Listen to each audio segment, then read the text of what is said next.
नमस्कार मित्रांनो, आज आपण जाणून घेऊया बँकेत आपल्या खात्याला नॉमिनी कसा लावावा। बँकेत लोन सोडून जेवढी तुमची खाती आहेत सगळ्या खात्यांना नॉमिनी लावणे गरजेचे आहे। फॉर्म कसा भरावा, स्टेप बाय स्टेप प्रोसिजर सांगतो, लक्षपूर्वक ऐका। बँक खात्याला नॉमिनी लावणं सगळ्यात सोपी गोष्ट। नॉमिनी लावल्याने तुमच्या वारसाला तुमच्या पश्चात बँक खात्याचे पैसे मिळायला अडचण येत नाही। फक्त हा व्हिडिओ शेवटपर्यंत पहा। हा नॉमिनीचा फॉर्म आहे। प्रत्येक बँकेत हा फॉर्म उपलब्ध असतो। तुम्ही बँकेच्या काउंटरवर गेलात की नॉमिनेशन फॉर्मची मागणी करा आणि मी सांगतोय त्याप्रमाणे भरून घ्या।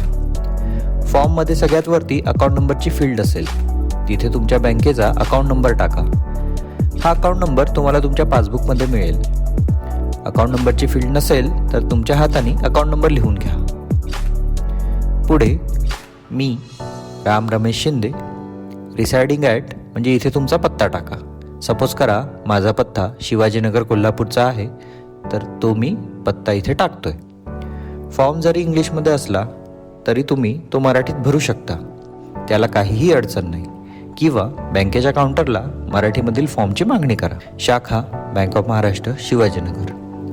नॉमिनी कोणालाही लावता येतं। राम रमेश शिंदेंनी त्यांचे वडील लक्ष्मणराम शिंदे यांना नॉमिनी लावले।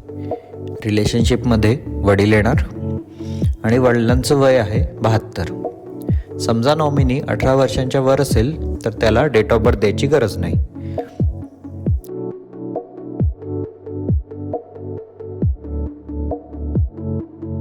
आता सपोज करू रामला त्याच्या मुलीला वारस लावायचंय।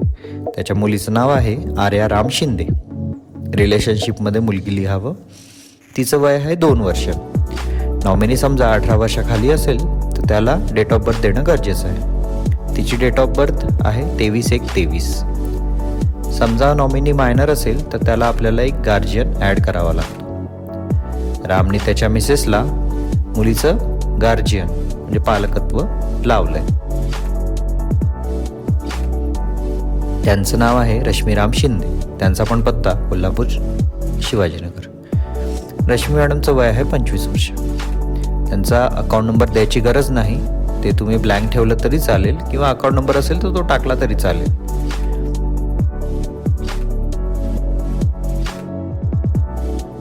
काही बँकेमध्ये तुम्हाला नॉमिनी लावायचा नसेल तरी हा फॉर्म भरावा लागतो। इथे शेजारी तुमची सही करा आणि खाली 2 विटनेस द्या। इथे रामने पहिले विटनेस लावलेत गणेश शिंदे, त्यांचा पण पत्ता शिवाजीनगर कोल्हापूर, आणि दुसरे गजानन शिंदे। समजा राम निरक्षर असेल तरच विटनेसची नावे द्यावी लागतात। रामला सही करता येत नसेल, तो डॉक्युमेंटवर अंगठा करत असेल तर विटनेस द्यायची गरज आहे, अन्यथा विटनेस लावायची गरज नाही।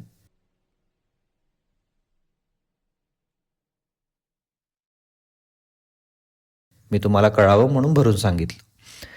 आणि फॉर्म भरून झाला की बँकेच्या काउंटरला सबमिट करा। त्याची एक्नॉलेजमेंट तुम्हाला हवी असेल तर फॉर्मच्या 2 प्रती घेऊन जावा आणि बँकेने तेव्हाच्या तेव्हा समजा नॉमिनी लावून दिला तर पासबुकला एंट्री करून घ्या। समजा नॉमिनी लावून दिला नाही तर नेक्स्ट टाइम कधी तुम्ही बँकेत गेला तर आठवणीने पासबुकला नॉमिनीचं नाव ॲड झालं की नाही एकदा चेक करा। नॉमिनी लावणं गरजेचं आहे, कारण नॉमिनी खात्याला नसेल आणि रक्कम 1 लाखापेक्षा जास्त असेल तर काही बँकेमध्ये लीगल हेअरशिप सर्टिफिकेटची मागणी केली जाते आणि ते सर्टिफिकेट मिळायला 60,000 ते 70,000 रुपये खर्च होतात आणि 6 महिन्याचा वेळ लागतो। त्यामुळे तुमच्या खात्याला नॉमिनी आहे की नाही चेक करा आणि नसेल तर आजच्या आज बँकेत जाऊन नॉमिनी लावून घ्या। तुम्हाला व्हिडिओ आवडला असेल तर लाईक करून नक्की सबस्क्राईब करा। थँक्यू।